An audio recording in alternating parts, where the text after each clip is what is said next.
안녕하세요. 은빛 다락방입니다. 오늘도 찾아주신 여러분, 정말 감사드려요. 오늘 들려드릴 이야기는 정말 놀라우실 거예요. 63 할머니가 전국구 사기 조직을 혼자서 무너뜨린 실화를 바탕으로 한 이야기입니다. 나이는 정말 숫자에 불과하다는 걸 보여주는, 그리고 정의는 반드시 승리한다는 걸 증명한 감동적인 이야기죠. 이 이야기를 처음 듣는 분들을 위해 미리 말씀드리면 정말 영화보다 더 극적이에요. 끝까지 들으시면 분명 소름이 돋으실 거예요. 그럼 시작해 볼까요?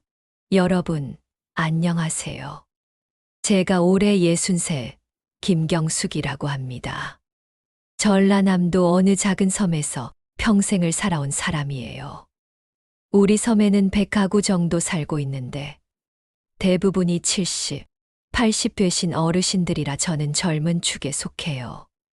젊을 때 부산에서 몇 년 살았던 경험이 있어서 도시가 아주 낯설지는 않지만 그래도 평생 이 조용한 섬에서 농사 지으며 살아왔습니다. 남편과는 20년 전에 사별했고 자식들은 다 도시로 나가서 저 혼자 살고 있어요. 그런 제가 어떻게 서울 한복판에서 악질 사기꾼을 찾아내고 복수했는지, 그리고 전국의 피해자들과 연대해서 거대한 사기 조직을 무너뜨렸는지 그 이야기를 들려드릴게요. 정말 영화 같은 일이었어요. 저도 겪으면서 믿기지 않았으니까요. 하지만 모든 게 실화입니다. 때는 2023년 4월 중순이었어요. 벚꽃이 막 지고 바다에서 불어오는 바람이 따스했던 그런 날이었죠. 그날 아침 일찍 밭일을 나갔다가 점심 먹으러 집에 돌아오는데 우리 마을 선착장에 낯선 여자가 서 있더라고요. 30 중반쯤 되어 보이는 키 크고 날씬한 여자였어요. 검은색 정장 차림에 가방을 하나 들고 있었는데 영락없는 도시 여자 스타일이었죠. 우리 섬에 외지 사람이 오는 일이 드물거든요. 특히 젊은 여자는 더더욱요. 그래서 마을 사람들이 하나둘 구경 나왔어요.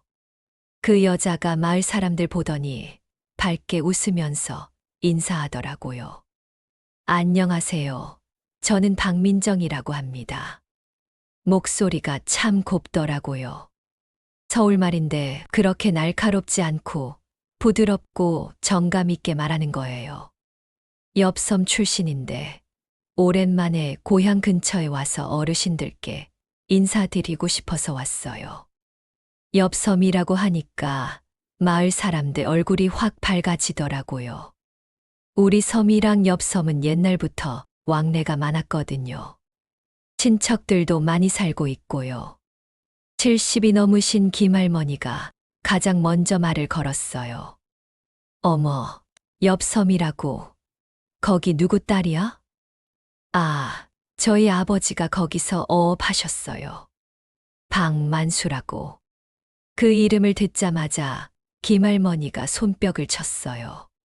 아이고, 만수네 딸이구나.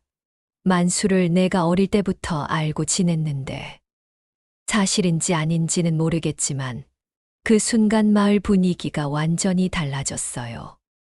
외지 사람이 아니라 우리 동네 사람이나 다름없다는 분위기가 된 거죠. 저도 그때 처음 민정이와 눈이 마주쳤어요. 정말 예쁘게 생겼더라고요. 눈이 크고 맑고 미소 지을 때 보조개가 살짝 패이는 게 참 호감스러웠어요. 안녕하세요. 저는 김경숙이라고 해요. 아, 안녕하세요. 언니라고 불러도 될까요? 제가 여기서는 막내인 것 같네요. 그렇게 우리의 첫 만남이 시작되었어요. 민정이는 그날 마을에서 하루 묵어간다고 했어요. 우리 섬에는 펜션이나 여관 같은 게 없어서 마을 이장님 댁에서 머물게 됐죠. 저녁 때 마을 회관에서 간단한 환영회를 열었어요. 오랜만에 젊은 사람이 왔다고 다들 좋아하시더라고요. 민정이가 정말 말을 잘했어요. 어르신들 한 분 한 분께 정성껏 인사드리고 옛날 옆섬 이야기도 재미있게 해주고 어르신들, 여기 공기가 정말 맑네요. 서울에서는 이런 공기 마셔볼 수가 없어요. 바다도 너무 아름답고 정말 좋은 곳에서 사시네요. 듣기 좋은 말들을 계속하니까 어르신들이 다 좋아하시더라고요. 저도 민정이한테 호감이 갔어요. 나이 차이는 나지만 제가 우리 마을에서는 젊은 편이니까 대화가 잘 통했거든요. 환영회가 끝나고 집으로 돌아가는 길에 민정이가 저한테 다가왔어요. 언니, 혹시 시간 되시면 내일 아침에 산책 같이 하실래요? 이 동네 구경하고 싶어요. 그럼 좋지. 내가 안내해 줄게. 그렇게 우리는 약속을 했어요. 다음 날 아침 일찍 민정이가 제 집으로 찾아왔어요. 전날 정장 차림과는 다르게 편안한 옷을 입고 와서는 언니, 실례가 안 된다면 집 구경 좀 해도 될까요? 시골집이 너무 정겨워요. 그래서 집 안팎을 구경시켜줬어요. 제가 가꾸는 작은 텃밭도 보여주고 앞마당에 심어놓은 꽃들도 구경시켜주고 민정이가 진짜 좋아했어요. 언니, 정말 부러워요. 이렇게 조용하고 평화로운 곳에서 사시다니. 저는 서울에서 스트레스 받으며 살고 있는데. 서울에서는 뭐 하고 사니? 보험회사에서 일해요. 고객 관리 업무를 하고 있어요. 그때 처음 보험회사 얘기가 나왔어요. 하지만 그냥 자기소개 차원에서 나온 얘기였죠. 우리는 마을 한 바퀴를 돌면서 이런저런 얘기를 나눴어요. 민정이가 말을 참 재미있게 하더라고요. 서울 생활 이야기도 들려주고 어릴 때 옆 섬에서 살았던 추억도 얘기해주고 언니 정말 편안해요. 오랜만에 이렇게 마음 놓고 얘기할 사람을 만났네요. 그 말을 듣고 저도 기분이 좋았어요. 혼자 사는 게 외롭긴 했거든요. 민정이는 원래 하룻밤만 머물 예정이었는데 하루 더 있겠다고 하더라고요. 너무 좋아서 못 가겠어요. 하루만 더 있어도 될까요? 마을 사람들이 다 좋다고 했어요. 젊은 사람이 와서 마을이 활기차졌다고요. 이틀째 되는 날, 민정이가 정말 놀라운 모습을 보여줬어요. 우리 마을에는 80이 넘으신 박할아버지가 계세요. 다리가 불편하셔서 거동이 어려우신데 민정이가 그 할아버지 댁을 찾아가더니 안마를 해드리는 거예요. 할아버지, 다리가 많이 아프시죠?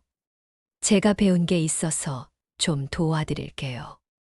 정말 전문적으로 안마를 해드리더라고요. 박할아버지가 너무 좋아하셨어요. 이야, 이 아가씨 손이 약손이네. 다리가 한결 나아진 것 같아. 그런 모습을 보니까 저도 민정이를 더 좋게 봤어요. 젊은 사람이 나이 드신 분들을 이렇게 정성껏 돌봐드리다니. 점심시간이 되자 민정이가 제 집으로 왔어요.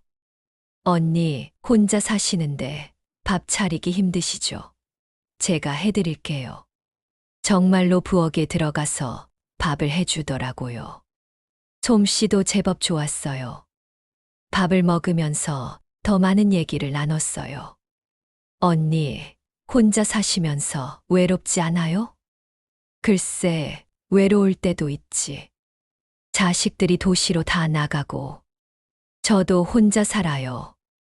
결혼은 안 하고 일만 하다 보니까 벌써 이 나이가 됐네요. 서로 비슷한 처지라는 생각이 들었어요. 나이 차이는 있지만 둘 다 혼자 사는 여자끼리. 민정아, 넌 왜 결혼 안 해? 일이 너무 바빠서요. 그리고 마음에 드는 사람을 못 만났어요. 그렇게 개인적인 얘기까지 나누면서 우리는 정말 친해졌어요. 오후에는 민정이가 다른 할머니들 댁도 찾아갔어요. 70 넘으신 김할머니한테는 어깨 안마를 해드리고 혼자 사시는 최할머니한테는 청소까지 도와드리더라고요. 마을 사람들이 다 민정이를 좋아하게 됐어요. 저 아가씨 참 착하다. 요즘 젊은 사람 중에 저런 아이가 어디 있나. 저도 정말 고마웠어요. 우리 마을 어르신들을 이렇게 정성껏 돌봐주다니. 그렇게 며칠이 지났어요. 민정이는 계속 우리 마을에 머물면서 어르신들을 도와드렸어요. 저한테는 특히 더 잘해줬죠. 밥도 같이 해먹고 밭일도 도와주고 정말 딸 같았어요. 그런데 일주일쯤 지났을 때 민정이가 저한테 조심스럽게 말하더라고요. 언니, 죄송한 얘기인데 급한 일이 생겨서 부탁드릴 게 있어요. 무슨 일인데? 민정이 표정이 갑자기 어두워졌어요. 눈시울도 붉어지고 사실 아버지가 갑자기 쓰러지셨어요. 어제 연락이 와서 알았는데 수술을 해야 한다고 하더라고요. 어머, 그럼 빨리 가봐야 하는 거 아니야? 네, 그런데 수술비가 부족해서 고민이에요. 급하게 200만 원이 필요한데 제가 지금 당장 마련할 방법이 없어서. 그 말을 듣는 순간 제 마음이 아팠어요. 이 착한 아이가 이런 걱정을 하고 있었구나. 언니, 정말 죄송해요. 이런 부탁드리기가. 하지만 다른 방법이 없어서. 민정이가 눈물까지 글썽이면서 말하는 거예요. 다음 달 월급 받으면 바로 갚을게요. 정말 급해서 그래요. 저는 고민할 것도 없었어요. 이렇게 착한 아이가 아버지 수술비 때문에 걱정하는데 도와주지 않을 수가 있겠어요? 그래, 걱정 마. 언니가 도와줄게. 정말요? 언니, 고마워요. 정말 고마워요. 민정이가 제 손을 꼭 잡으면서 울먹이더라고요. 그날 오후에 농협에 가서 200만 원을 찾아서 민정이한테 줬어요. 평생 모은 돈에서 200만 원이면 적은 돈이 아니었지만 급한 사람 도와주는 게 인지상정 아니겠어요? 언니, 정말 감사해요. 꼭 갚을게요. 빨리 가서 아버지 뵈어라. 수술 잘 되길 바란다. 민정이가 그날 저녁 배로 우리 섬을 떠났어요. 떠나면서도 계속 고개를 숙여 인사하더라고요. 민정이가 떠난 후 일주일이 지났어요. 연락이 없어서 아버지 수술이 어떻게 됐나 걱정하고 있었는데 갑자기 전화가 왔어요. 언니, 저 민정이에요. 민정아, 아버지 수술은 어떻게 됐어? 다행히 잘 됐어요. 언니 덕분이에요. 정말 감사해요. 목소리가 한결 밝아져 있더라고요. 언니, 다시 그 섬에 가도 될까요? 어르신들도 뵙고 싶고, 언니도 보고 싶어서. 당연히 와야지. 우리도 내가 보고 싶었어. 이틀 후에 민정이가 다시 우리 섬에 왔어요. 이번에는 큰 가방 2개를 들고 왔더라고요. 언니들 선물 사왔어요. 가방 안에는 서울에서 사온 선물들이 가득 들어 있었어요. 어르신들한테는 건강에 좋다는 홍삼, 저한테는 예쁜 스카프를 줬어요. 민정아, 이런 거 왜 샀어? 돈 아까운데. 언니가 도와주셨는데 이 정도는 해야죠. 아버지 수술비 없었으면 큰일 날 뻔했어요. 마을 사람들이 다 좋아했어요. 선물도 고마웠지만 민정이가 다시 와줘서 더 반가웠거든요. 이번에는 일주일 정도 더 있겠다고 하더라고요. 아버지가 회복될 때까지 시간이 좀 있어서 그동안 여기서 쉬면서 어르신들 도와드리고 싶어요. 그렇게 민정이는 다시 우리 마을의 일원이 됐어요. 전보다 더 적극적으로 마을 일을 도와줬어요. 거동 불편한 어르신들 장 받아들이고 청소도 해드리고 정말 천사 같았어요. 저한테는 더더욱 잘해줬어요. 매일 아침 제 집에 와서 함께 밥 먹고 밭일도 같이 하고. 언니, 혼자 이런 일 다 하시느라 힘들었겠어요. 이제 민정이가 와서 든든하다. 정말 딸을 얻은 기분이었어요. 민정이가 다시 온 지 사흘째 되던 날이었어요. 저녁을 같이 먹으면서 이런저런 얘기를 하는데 민정이가 갑자기 진지한 표정이 되더라고요. 언니, 혹시 건강보험 말고 다른 보험 들어놓은 거 있어요? 보험, 건강보험 빼고는 없는데. 왜? 아버지가 이번에 갑자기 쓰러지면서 느낀 건데, 나이 드시면 언제 무슨 일이 생길지 모르잖아요. 민정이가 자기 아버지 얘기를 하면서 걱정스러운 표정을 지었어요. 수술비만 2천만 원이 들었어요. 다행히 건강보험이 되는 부분도 있었지만, 그래도 본인 부담금만 500만 원이었어요. 어머, 그렇게 많이? 네. 만약에 언니나 다른 어르신들이 갑자기 아프시면 어떡하세요? 병원비가 걱정돼서 치료도 제대로 못 받게 될 수도 있잖아요. 그 말을 듣고 보니 걱정이 되더라고요. 저도 나이가 들어가니까 언제 아플지 모르는 거고. 그래서 요즘에는 실버보험이라고 해서 나이 드신 분들을 위한 보험이 많이 나왔어요. 실버보험. 네, 중대질병이나 상해 입었을 때 치료비를 보장해주는 보험이에요. 월 보험료는 얼마 안 내고도 큰 보장을 받을 수 있어요. 민정이가 자세히 설명해 주더라고요. 듣다 보니 그럴듯했어요. 언니도 혼자 사시는데 갑자기 아프시면 누가 도와드려요? 자식들이 멀리 있으면 당장 돈 마련하기도 어렵고. 맞는 말이었어요. 제 자식들도 서울, 부산에 살고 있어서 급할 때 당장 도움받기가 어렵거든요. 하지만 보험료가 부담될까봐 망설였어요. 보험료가 많이 비싸지 않을까? 아니에요, 언니. 나이에 맞는 상품으로 하면 한 달에 10만 원 정도면 돼요. 10년 넣으면 원금도 돌려받고 중간에 아프시면 치료비도 나와요. 10만 원이면 그렇게 부담스러운 금액은 아니었어요. 한 달 생활비로 생각하면 감당할 만한 수준이었거든요. 한번 생각해 볼게. 네, 언니. 급할 건 없어요. 천천히 생각해 보세요. 그 다음 날 민정이가 또 제 집에 왔는데 표정이 어둡더라고요. 민정아, 왜 그래? 무슨 일 있어? 언니, 또 죄송한 부탁인데, 또 무슨 일인지 궁금했어요. 아버지 수술은 잘 됐는데, 이제 중환자실에서 일반 병실로 옮기면서 추가 비용이 필요하대요. 그리고 재활치료비도. 민정이가 또 울먹이기 시작했어요. 300만 원 정도 더 필요한데. 언니 정말 죄송해요. 이런 부탁을 또 드리다니.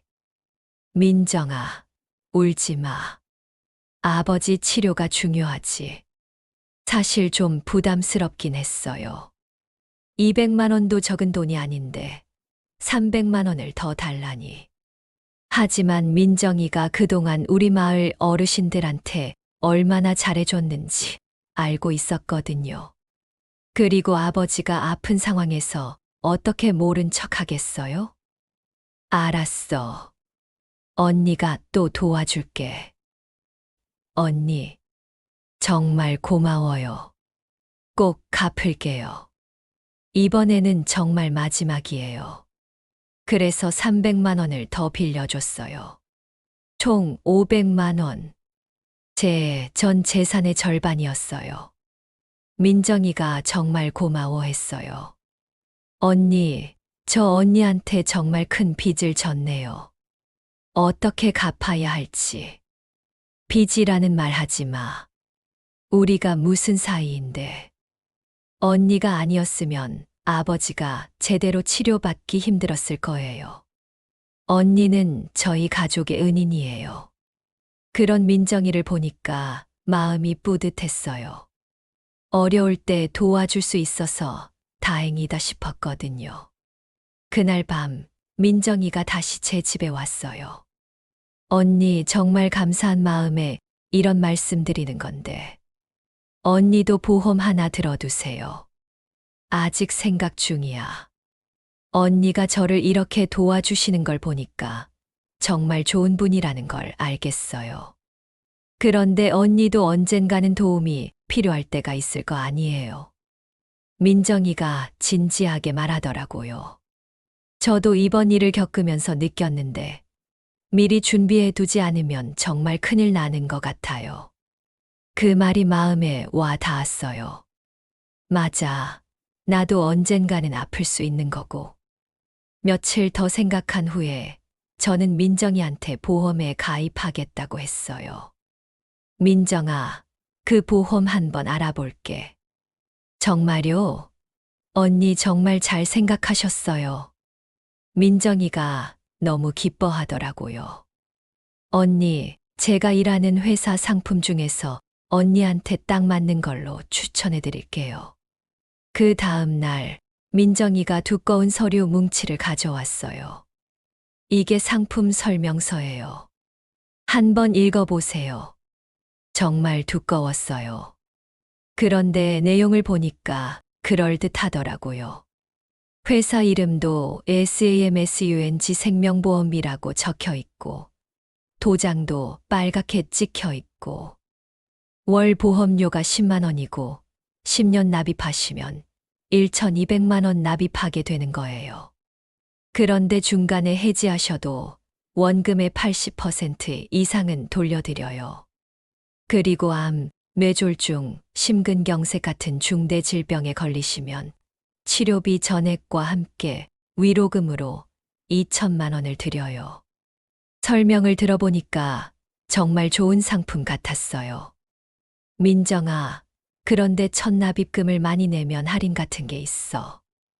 아, 네. 첫 회에 1년치를 미리 내시면 10% 할인이 돼요. 그러니까 12만 원씩 12번 내실 걸 100만 원만 내시면 돼요. 그리고 언니는 특별히 더 할인해 드릴게요. 언니가 저를 이렇게 도와주셨으니까. 처음에 300만 원만 내시면 3년치를 한꺼번에 처리해 드릴게요. 그 말을 듣고 마음이 움직였어요. 300만 원이면 원래 36만 원 낼 것을 300만 원에 해결한다는 거니까 정말 할인을 많이 해주는 거잖아요. 그럼 300만 원으로 할게. 언니, 정말 현명한 선택하셨어요. 민정이가 서류를 꺼내더니 작성하기 시작했어요. 제 이름, 주소, 주민번호 다 적어주더라고요. 여기 서명만 해주세요. 서명을 하고 도장을 찍으니까 민정이가 보험증서를 주더라고요. 정말 그럴듯하게 생겼어요. 빨간 도장도 찍혀 있고 회사 로고도 번쩍번쩍하고. 언니, 이거 잘 보관하세요. 나중에 보험금 받을 때 꼭 필요해요. 그렇게 저는 보험에 가입하게 됐어요. 그리고 300만 원을 첫 납입금으로 냈죠. 민정아, 그런데 이걸로 내가 빌려준 돈하고 상계하면 안 돼. 아니에요, 언니. 그건 별개예요. 빌린 돈은 따로 갚을게요. 보험은 보험이고요.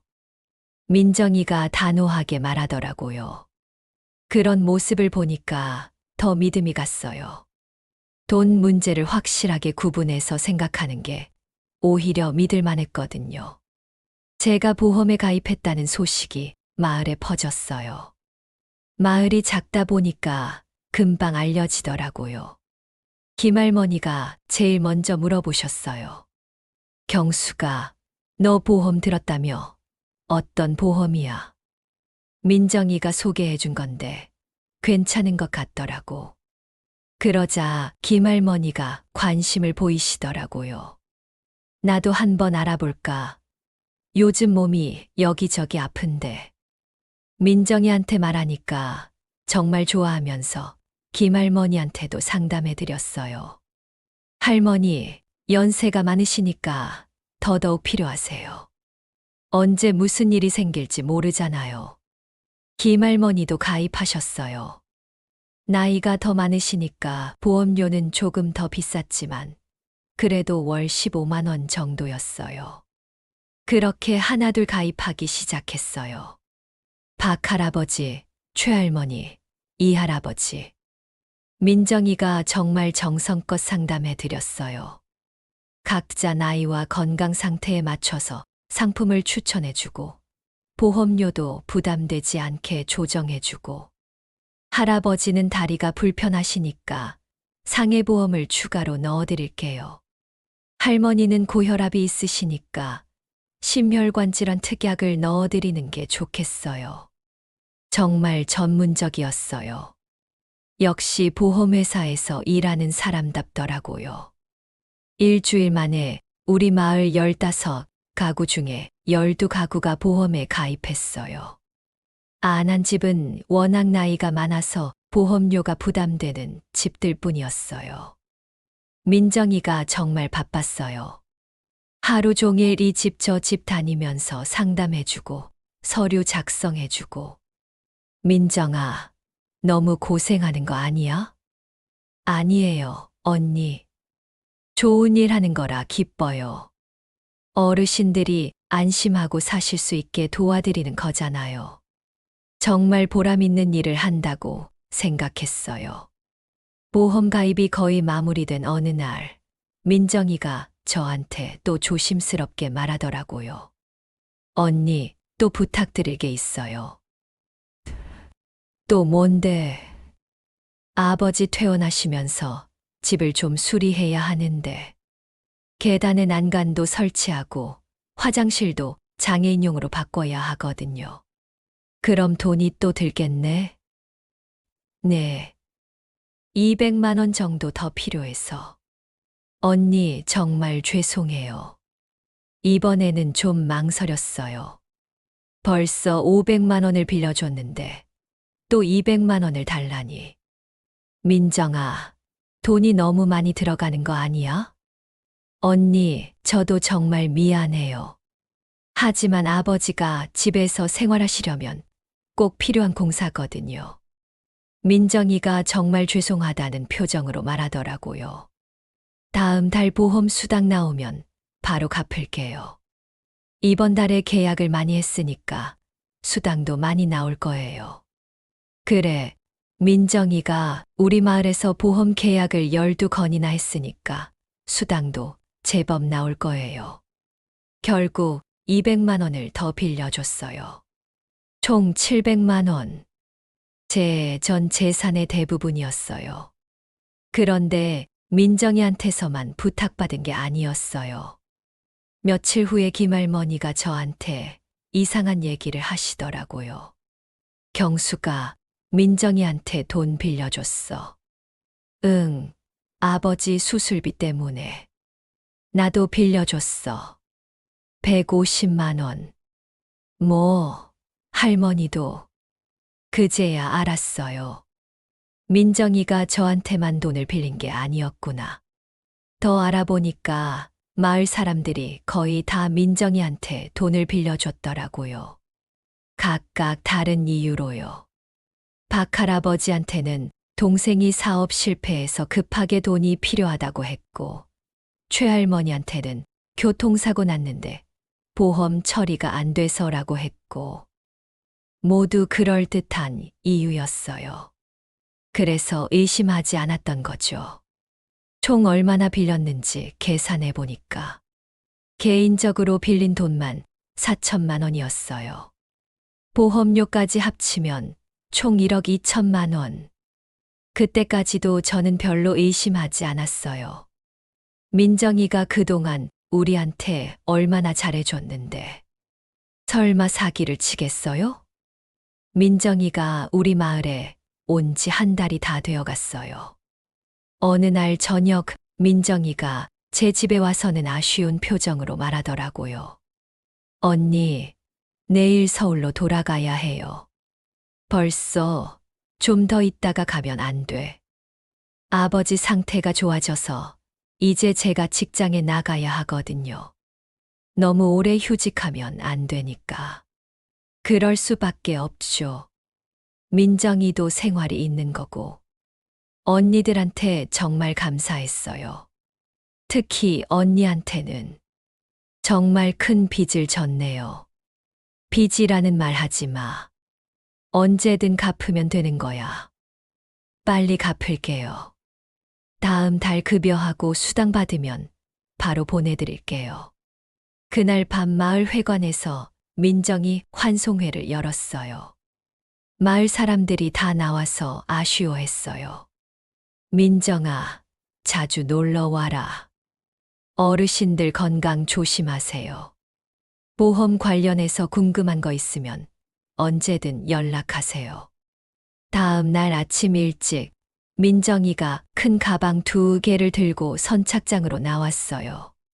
마을 사람들이 다 배웅 나왔죠.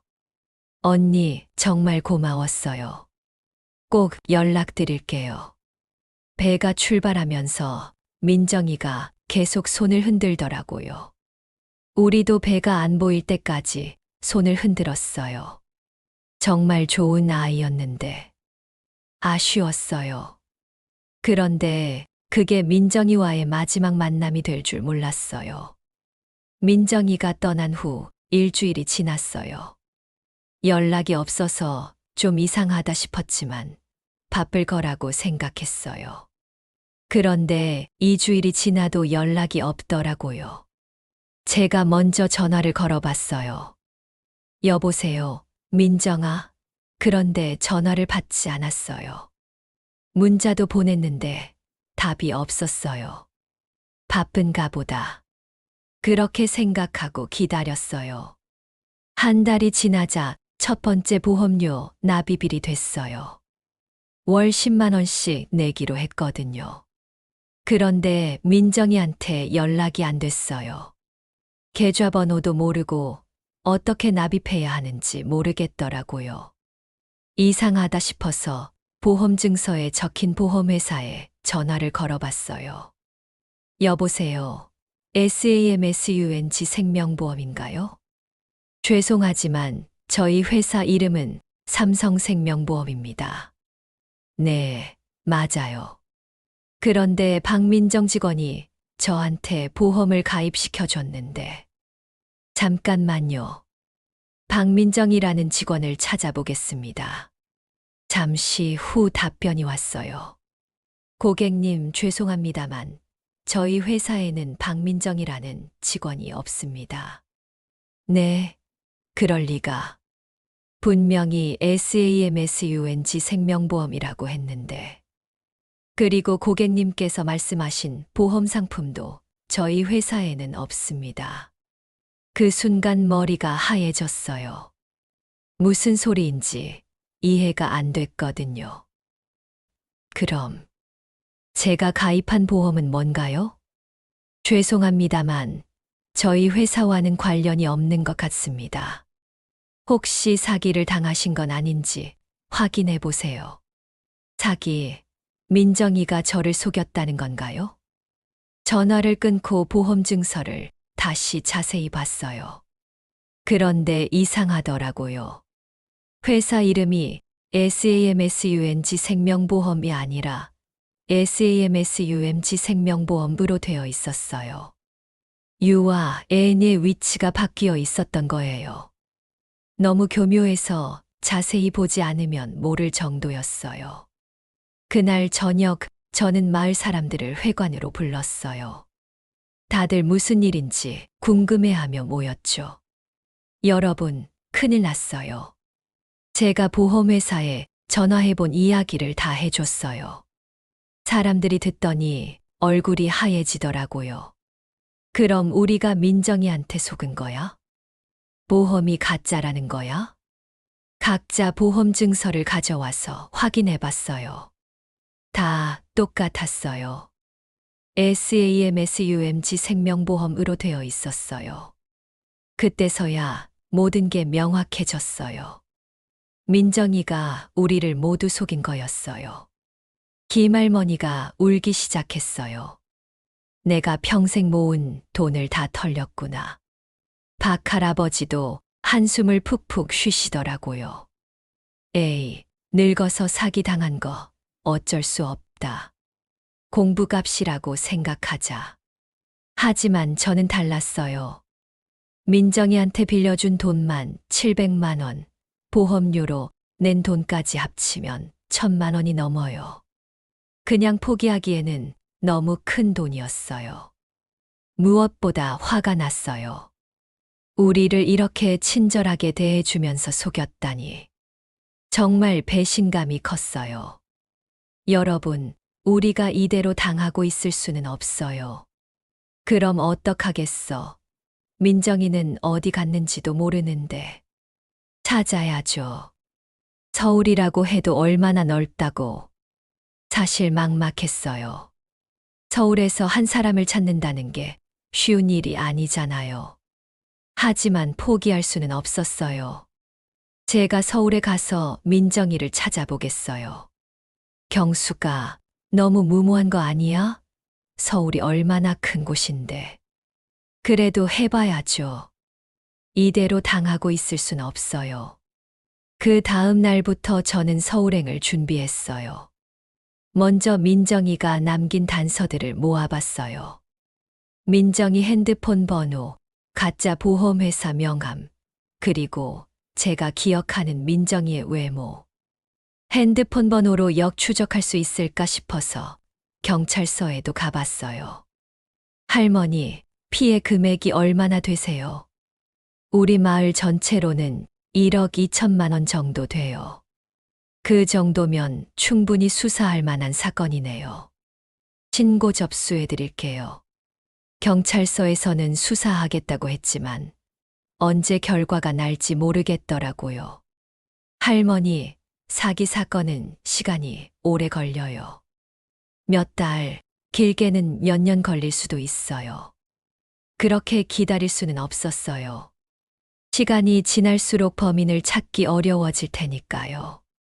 결국 혼자서라도 가기로 결심했어요. 마을 사람들이 말렸어요. 경수가 혼자 가면 위험해. 서울에 또 다른 사기꾼들이 얼마나 많은데. 그래도 가야 해요. 민정이를 찾을 수 있는 건 지금뿐이에요. 자식들한테도 전화했어요. 엄마, 무슨 소리예요? 혼자 서울에 올라온다고. 사기당한 돈 찾으러 가야지. 엄마, 경찰에 맡기세요. 위험해요. 하지만 저는 마음을 바꾸지 않았어요. 이틀 후, 저는 평생 몇 번 안 타본 고속버스에 몸을 맡겼어요. 서울까지 8시간. 정말 먼 길이었어요. 가방 안에는 민정이 관련 자료들과 며칠치 옷가지를 넣었어요. 그리고 마을 사람들이 모아준 활동비 100만 원도 가져갔어요. 경숙이가 우리 원수를 꼭 찾아달라. 마을 사람들의 응원을 받으며 서울로 향했어요. 서울역에 도착했을 때 그 복잡함. 정말 압도적이었어요. 사람들이 개미떼처럼 바삐 지나다니고 빌딩들은 하늘을 찔러댈 정도로 높고 젊을 때 부산에서 살아본 경험이 있긴 했지만 서울은 또 달랐어요. 훨씬 크고 복잡했거든요. 일단 숙소부터 구해야 했어요.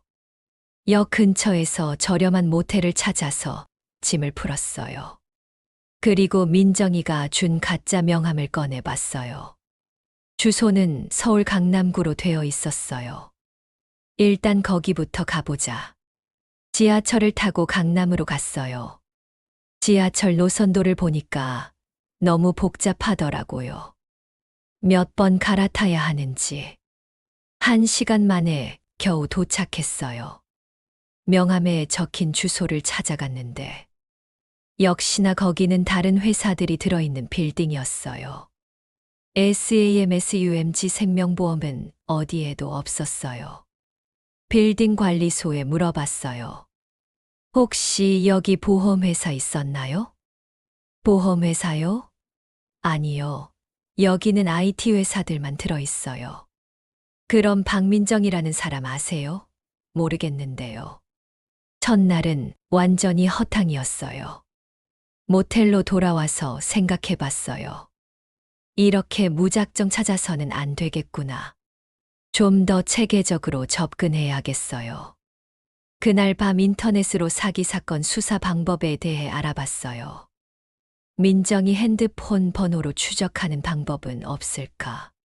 사립탐정사무소에 의뢰하는 방법도 있더라고요. 하지만 비용이 만만치 않았어요. 일단 내가 할 수 있는 걸 다 해보자. 민정이 얼굴을 정확히 기억하고 있었으니까 그걸 활용해야겠다고 생각했어요. 둘째 날부터 본격적인 수색을 시작했어요. 민정이가 30 중반의 도시 여자라면 어디를 자주 다닐까 생각해 봤어요. 카페, 마트, 화장품 가게, 미용실. 강남 일대를 돌아다니면서 사람들한테 민정이 얼굴을 설명해 봤어요. 혹시 이런 여자 본 적 있어요? 키 165cm 정도. 긴 생머리, 왼쪽 눈가에 작은 점 하나. 대부분 모른다고 하더라고요. 그럴 수밖에요. 서울에 사는 사람이 얼마나 많은데. 하지만 포기하지 않았어요. 하루에 5-6시간씩 돌아다니면서 계속 물어봤어요. 카페, 음식점, 화장품 가게. 젊은 여자가 갈 만한 곳은 다 가봤어요. 사흘째, 넷째. 아무런 소득이 없었어요. 발도 아프고 지치기 시작했어요. 정말 바늘 구멍에 낙타를 집어넣는 것 같았거든요. 이렇게 해서 찾을 수 있을까? 의심스러웠지만 그래도 계속했어요. 다른 방법이 없었거든요. 닷새째 되던 날, 작은 희망이 보였어요. 한 화장품 가게 직원이 그러더라고요. 그런 분, 본 것 같은데요. 확실하지는 않지만. 정말요? 언제 봤어요? 1달 전쯤인 것 같아요. 여기서 화장품을 좀 많이 사가시더라고요. 구체적인 정보는 기억 안 난다고 했지만, 그래도 희망적이었어요. 그분이 또 오면 연락 좀 해주세요. 제 번호를 남기고 왔어요. 그리고 계속 수색을 이어갔어요. 일주일째 되던 날, 드디어 결정적 단서를 찾았어요. 신사동에 있는 작은 네일아트 가게에서였어요. 아, 그 언니요? 민정이 언니. 네일아트사가 반갑게 말하더라고요. 정말 아세요? 네, 여기 단골이에요. 매주 화요일마다 와서 네일 받아가세요. 심장이 쿵쿵 뛰었어요. 드디어 찾았구나. 혹시 연락처 같은 거 아세요? 그건 모르겠는데. 내일이 화요일이니까 올 거예요. 보통 오후 3시쯤 와요. 정말 천운이었어요. 바로 내일이 화요일이라니. 제가 내일 이 시간에 와서 기다려도 될까요? 네, 그러세요. 그런데 무슨 일이세요? 아, 제가 민정이 이모거든요. 연락이 안 돼서 찾고 있어요. 거짓말이었지만 어쩔 수 없었어요. 그날 밤 잠이 안 왔어요. 너무 흥분됐거든요. 드디어 민정이를 만날 수 있다는 생각에. 그런데 한편으로는 걱정도 됐어요. 민정이가 저를 보고 도망가면 어떡하지? 아니면 다른 사람을 시켜서 저를 해치려 하면 어떡하지? 하지만 이미 여기까지 온 마당에 포기할 수는 없었어요. 다음 날 화요일, 저는 오후 2시부터 그 네일아트 가게 근처에서 기다렸어요. 카페에 앉아서 가게 입구가 보이는 자리에 자리를 잡고 기다렸어요. 2시 30분, 3시. 민정이가 오지 않았어요. 혹시 안 오는 건 아닐까 걱정하고 있는데 3시 10분쯤 되어서야 익숙한 실루엣이 보였어요. 민정이었어요. 여전히 예쁘고 세련된 모습이었어요. 검은색 원피스를 입고 하이힐을 신고 완전히 도시 여자 스타일이었죠. 하지만 저한테는 원수였어요. 민정이가 네일아트 가게로 들어가는 걸 지켜봤어요. 1시간 정도 있다가 나올 거라고 생각하고 밖에서 기다렸어요. 그 시간 동안 제 마음이 정말 복잡했어요. 화도 나고 배신감도 들고 동시에 떨떠했어요. 정말 민정이를 마주하게 될 거라는 생각에. 1시간 후 예상대로 민정이가 나왔어요. 손톱을 예쁘게 받고 기분 좋은 표정으로. 그때 저는 슬그머니 다가갔어요. 어머, 민정아. 민정이가 깜짝 놀라며 뒤돌아봤어요. 제 얼굴을 보는 순간 얼굴이 새파래지더라고요. 언니, 어떻게 여기를? 목소리가 떨리고 있었어요. 완전히 당황한 모습이었죠. 널 찾으러 왔다. 우리 돈 내놔. 민정이가 주변을 두리번거리면서 당황해 하더라고요. 언니, 저 지금 급해서. 나중에 연락드릴게요. 도망가려는 걸 팔을 붙잡았어요. 농사 지으면서 단련된 제 팔힘을 우습게 보지 말라고요. 어디 가려고? 경찰서 갈까? 그제야 민정이가 체념하는 표정이 됐어요. 언니, 조용한 곳에서 이야기해요. 여기서는 좀. 주변의 사람들이 구경하기 시작했거든요. 민정이가 저를 데려간 곳은 근처 호텔 커피숍이었어요. 조용하고 사람이 많지 않은 곳이었죠. 테이블에 앉자마자 민정이가 고개를 숙이더라고요. 언니, 제가 잘못했어요. 정말 미안해요. 미안하다고 1억 2천만 원을 어떻게 할 거야? 언니, 사실 저도 빚에 쪼들려서 그런 일을 했어요.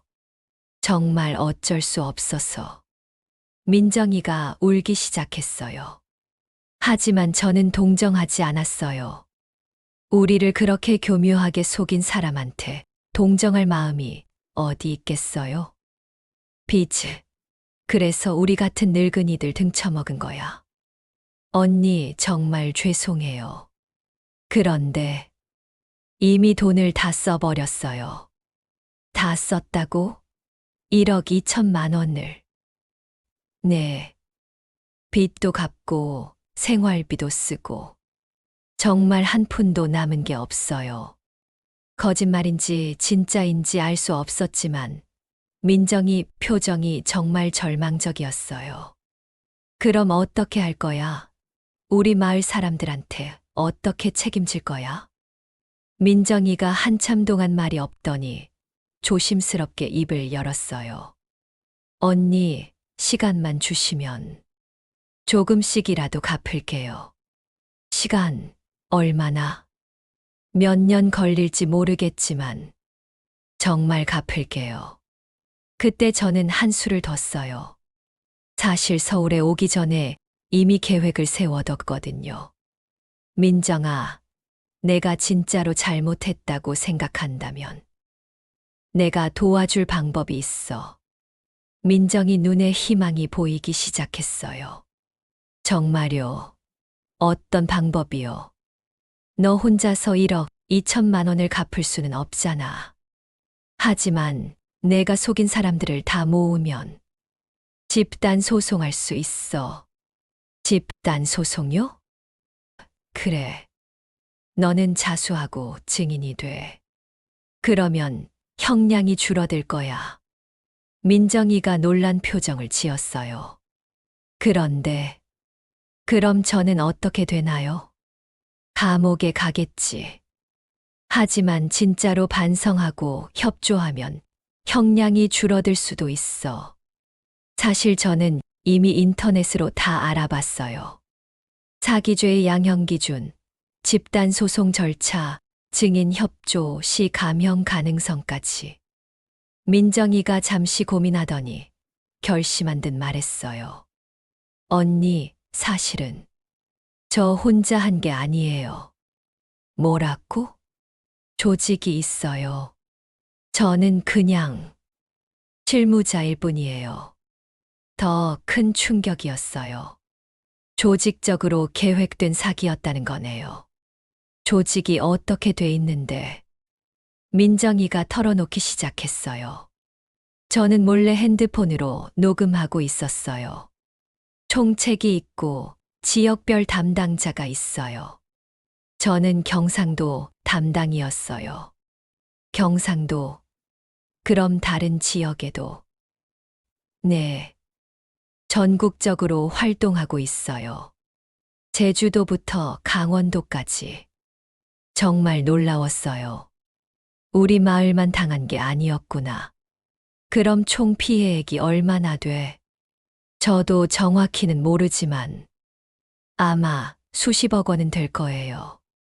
수십억 원, 정말 거대한 사기 조직이었던 거예요. 민정아, 그럼 너희들 방법이 정해져 있는 거구나? 네. 매뉴얼이 있어요. 어떻게 접근하고, 어떻게 신뢰를 쌓고, 어떻게 돈을 받는지. 우리 마을에서 한 것처럼? 네. 먼저 친분을 쌓고 개인적으로 돈을 빌리면서 신뢰를 높인 다음에 보험 계약을 체결하는 거예요. 정말 치밀하고 교묘한 수법이었어요. 단순한 보험 사기가 아니라 심리를 이용한 복합적 사기였던 거죠. 다른 마을은 얼마나 많이 당했어. 제가 담당한 곳만 40군데 정도 돼요. 40군데. 우리 마을 같은 피해를 당한 곳이 40군데나 된다는 거예요. 총 피해액은 제가 한 것만 30억 원 정도. 30억 원. 정말 어마어마한 금액이었어요. 그때 저는 더 큰 그림을 그리기 시작했어요. 우리 마을만의 문제가 아니라 전국적인 문제였던 거예요. 민정아, 그럼 다른 담당자들은 누구야? 충청도 담당, 전라도 담당, 강원도 담당. 다 있어요. 총책은 누구고? 김 대표라고 해요. 본명은 모르겠어요. 저희는 그냥 대표님이라고 불러요. 민정이가 조직 구조를 자세히 설명해 줬어요. 저는 모든 걸 녹음했어요. 언니, 제가 이런 얘기하는 거 위험해요. 만약에 조직에서 알면. 그래서 더 빨리 자수해야 하는 거야. 그래야 너도 안전하고. 민정이가 고민하는 모습을 보이더니 결심을 굳힌 것 같았어요. 언니, 정말 도와주실 거예요. 그래, 하지만 조건이 있어. 내가 속인 모든 마을 리스트와 연락처를 내놔. 그리고 조직 정보도. 민정이가 핸드폰을 꺼내더니 연락처를 보여줬어요. 정말 전국 방방곡곡. 제주도부터 강원도까지 없는 곳이 없었어요. 이 리스트를 나한테 주어. 내가 직접 연락해서 피해자들을 모을 거야. 언니, 정말 이런 일이 가능해요? 해봐야 알지. 하지만 시도해볼 가치는 있어. 사실 저도 확신은 없었어요. 하지만 이렇게 큰 사건이라면 언론의 관심도 받을 수 있을 거고, 경찰도 적극적으로 수사할 거라고 생각했어요. 민정아, 내일 아침에 자수해. 그리고 내가 연락하면 증인으로 협조해. 네, 알겠어요. 민정이가 마지못해 고개를 끄덕였어요. 그날 저는 정말 흥분했어요. 우리 마을만의 문제가 아니라 전국적인 문제라니. 이건 정말 큰 사건이 될 수 있겠구나 싶었어요.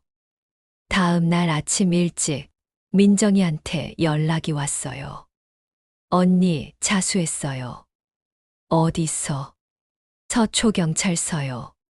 제가 한 일을 다 털어놨어요. 잘했어. 이제부터 시작이야. 그날부터 저는 정말 바빠졌어요. 민정이한테 받은 리스트를 보고 전국 40군데 마을에 전화를 걸기 시작했어요. 안녕하세요. 저는 전남 섬에 사는 김경숙이라고 합니다. 혹시 박민정이라는 여자한테 보험 사기 당하신 적 있으세요? 처음엔 다들 의심했어요. 또 사기꾼이야? 경찰이라고 하면서 개인정보 빼내려는 거 아니야?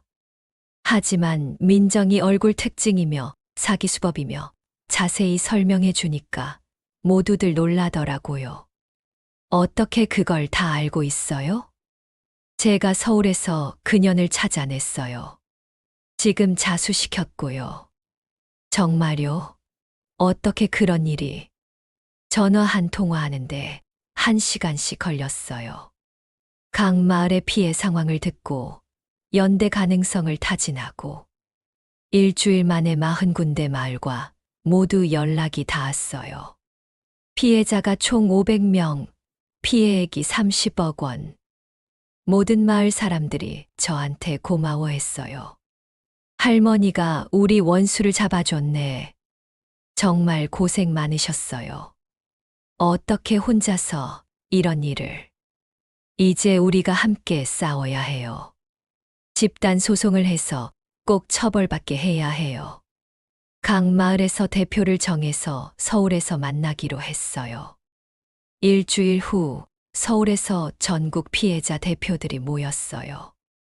총 40명이 모였는데 다들 저와 비슷한 나이의 분들이었어요. 변호사 사무실에서 집단 소송을 준비했어요. 변호사 선생님이 놀라더라고요. 이렇게 조직적이고 광범위한 사기 사건은 처음 봅니다. 피해 규모도 크고 수법도 정교해서 사회적으로 큰 파장이 있을 것 같습니다. 집단 소송을 제기하는 날, 언론사들이 몰려왔어요. 63 할머니가 잡은 전국구 보험 사기단. 시골 할머니의 끈질긴 추적으로 30억 원 사기 조직 붕괴. 신문, 방송에서 연일 보도됐어요. 저도 인터뷰를 했어요. 할머니, 어떻게 혼자서 서울에서 범인을 찾으셨어요? 포기하지 않았어요. 우리 마을 사람들의 돈을 찾아주겠다는 일념으로. 다른 피해자분들한테 하고 싶은 말씀이 있다면? 나이가 들어도 시골 사람이어도 끝까지 포기하지 말라고 하고 싶어요. 정의는 반드시 승리합니다. 정말 전국적인 화제가 됐어요. 인터넷에도 제 이야기가 올라가고 댓글도 수백 개씩. 할머니 정말 대단하세요. 이런 분이 진짜 영웅이죠. 나이는 숫자에 불과하다는 걸 보여주셨네요. 그런 반응들을 보니까 정말 뿌듯했어요. 언론 보도가 나간 후에 경찰 수사가 급물살을 탔어요. 민정이의 증언과 제가 제공한 자료들 덕분에 조직의 전체 구조가 드러났거든요. 일주일 만에 조직 총책인 김 대표가 검거됐어요. 다른 지역 담당자들도 줄줄이 잡혔고요. 알고 보니 정말 거대한 조직이었어요. 총책 밑에 지역 담당자가 10명, 그 밑에 실무자가 30명. 전국에서 활동하면서 총 피해액이 100억 원이 넘었어요. 검찰에서 저를 핵심 증인으로 불렀어요. 김경숙 씨, 이번 수사에서 결정적 역할을 하셨습니다. 시민의 모범이라고 할 수 있어요. 재판이 시작됐어요. 법정에서 민정이를 다시 봤어요. 수감복을 입고 있는 모습이 처량했지만 그래도 저는 용서할 마음이 생기지 않았어요. 판사가 물어봤어요. 피고인 박민정, 이 할머니를 어떻게 생각합니까? 민정이가 눈물을 흘리면서 대답했어요. 정말 죄송합니다. 할머니가 아니었다면 저는 계속 나쁜 짓만 했을 거예요. 할머니 덕분에 제가 진짜로 반성할 수 있게 됐습니다.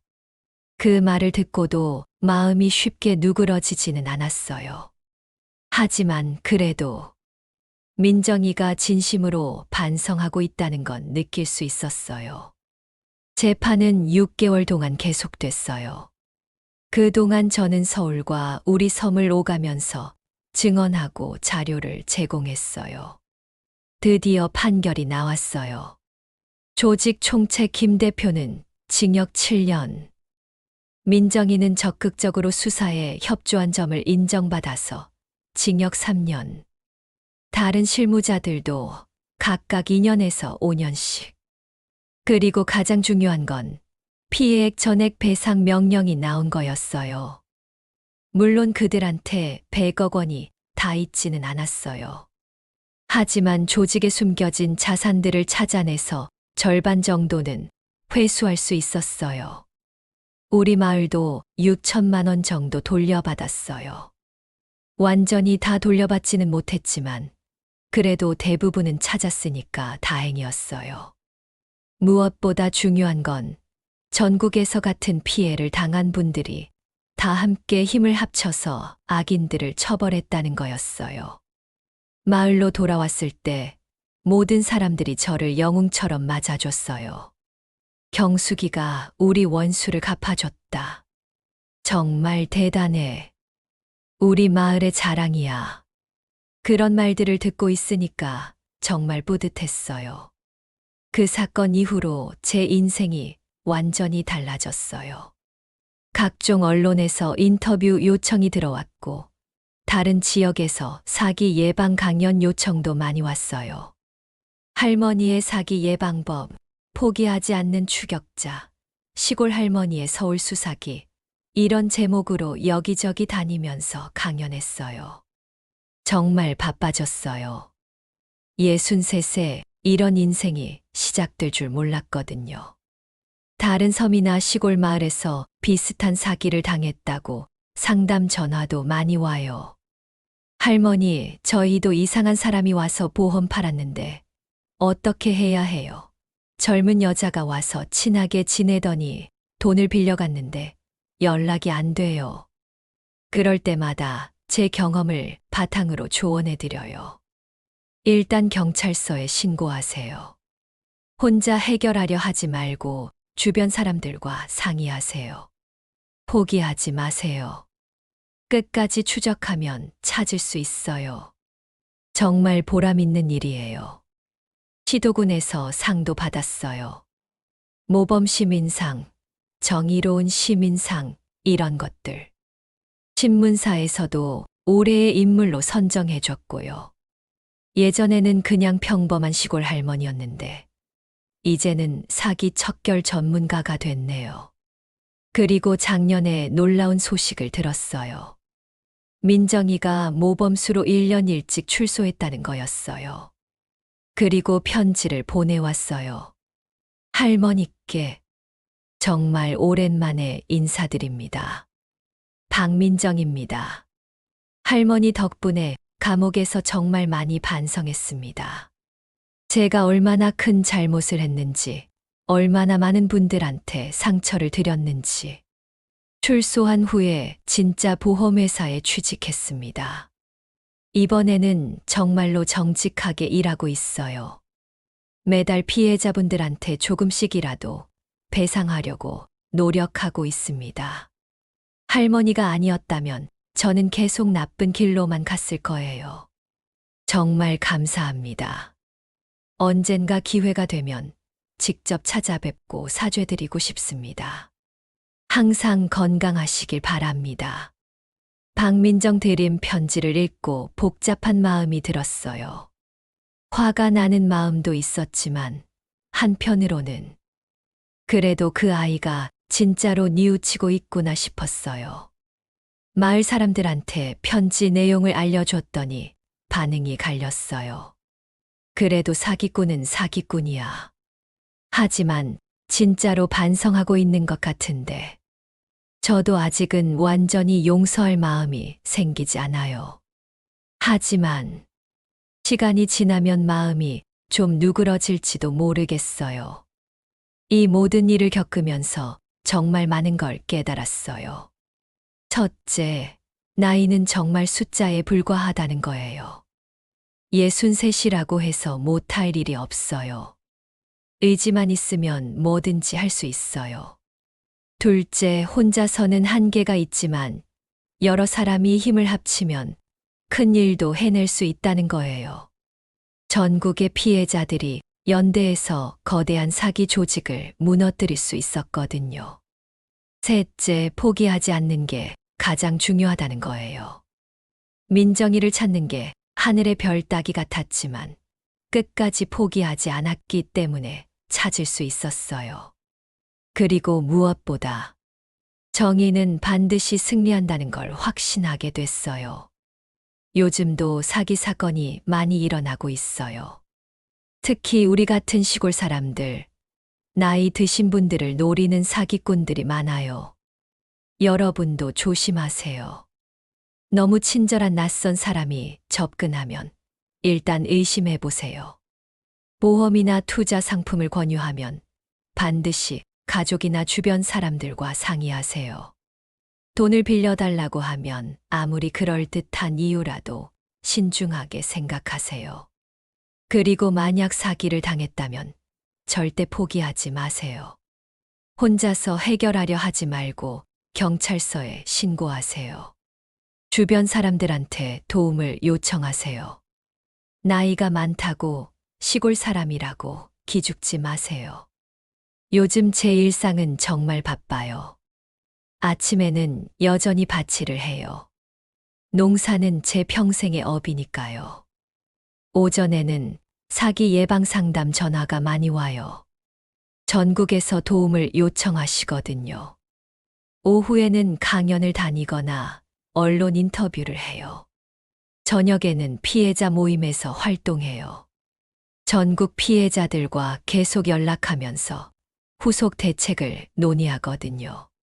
정말 63세, 이런 바쁜 인생이 시작될 줄 몰랐어요. 하지만 정말 보람 있어요. 제 경험이 다른 분들한테 도움이 된다는 게.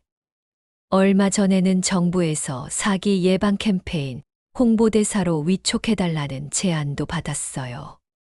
정말 영광스러운 일이죠. 가족들도 처음에는 걱정했지만 지금은 정말 자랑스러워해요. 엄마가 이런 대단한 일을 하실 줄 몰랐어요. 정말 존경스러워요. 손자, 손녀들도 할머니 자랑을 친구들한테 한다고 하네요. 우리 할머니가 사기꾼 잡은 할머니야. 그런 말들을 들으면 정말 기분이 좋아요. 하지만 무엇보다 가장 뿌듯한 건 제 이야기를 듣고 용기를 얻는 분들이 많다는 거예요. 할머니 덕분에 저도 포기하지 않고 끝까지 싸울 용기가 생겼어요. 나이 든 사람도 할 수 있다는 걸 보여주셔서 감사해요. 이런 말들을 들을 때마다 정말 보람을 느껴요. 마지막으로 하고 싶은 말이 있어요. 세상에는 나쁜 사람들이 분명히 있어요. 우리 같은 선량한 사람들을 이용하려는 사기꾼들도 많고요. 그리고 혹시 사기를 당하더라도 절대 포기하지 마세요. 나이가 많아도 시골 사람이어도 학력이 낮아도 그런 건 상관없어요. 의지와 끈기만 있으면 뭐든지 할 수 있어요. 저처럼 평범한 시골 할머니도 전국구 사기 조직을 잡을 수 있었잖아요. 그리고 혼자서 해결하려 하지 마세요. 주변 사람들한테 도움을 요청하세요. 경찰서에도 신고하시고 변호사 상담도 받아보세요. 저처럼 전국의 피해자들과 연대하는 것도 좋은 방법이에요. 여러 사람이 힘을 합치면 정말 큰 일도 해낼 수 있어요. 이 말을 꼭 기억해 주세요. 정말 놀라운 이야기였죠? 63 할머니의 용기와 끈기가 만들어낸 기적 같은 실화. 나이는 정말 숫자에 불과하다는 걸, 그리고 포기하지 않으면 불가능도 가능으로 만들 수 있다는 걸 보여준 감동적인 이야기였습니다. 여러분은 이 이야기를 들으면서 어떤 생각이 드셨나요? 댓글로 소감을 들려주세요. 그리고 주변에 이런 용기가 필요한 분들이 계시다면 꼭 공유해주세요. 이 이야기가 누군가에게는 큰 힘이 될 수 있을 테니까요. 은빛 다락방에서는 앞으로도 이런 감동적이고 교훈적인 실화들을 계속 발굴해서 들려드릴 예정이에요. 다음에는 어떤 이야기를 들려드릴지 궁금하시죠? 그럼 구독 버튼 꼭 누르시고 알림 설정도 해주세요. 새로운 이야기가 올라올 때마다 가장 먼저 알려드릴게요. 좋아요도 잊지 마시고요. 여러분의 좋아요 하나하나가 더 좋은 콘텐츠를 만드는 원동력이 됩니다. 오늘도 은빛 다락방을 찾아주신 모든 분들께 진심으로 감사드려요. 다음 이야기에서 또 만나요.